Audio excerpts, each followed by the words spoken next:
এই দোয়াটি যদি আপনি 7 বার পড়তে পারেন, আল্লাহ তাআলা দুনিয়া এবং আখিরাতের দায়িত্ব নিজে গ্রহণ করে নেবেন।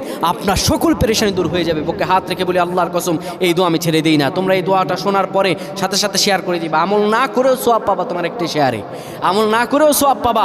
আল্লাহ তাআলার সওয়াব দান করবেন, রিজিকে বরকত দান করবেন, মনের আশাগুলো পূরণ করবেন।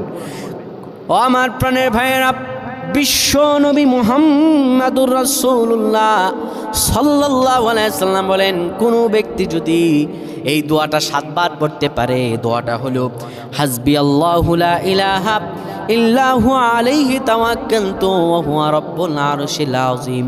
কোনো ব্যক্তি যদি এই দোয়াটা পড়তে পারে খালেস অন্তরে সকালে 7 বার আর মাগরিবের পরে 7 বার পড়তে পারে, আমার আল্লাহ রাব্বুল আলামিন বড় বিপদ থেকে তারে বাঁচিয়ে দিবেন।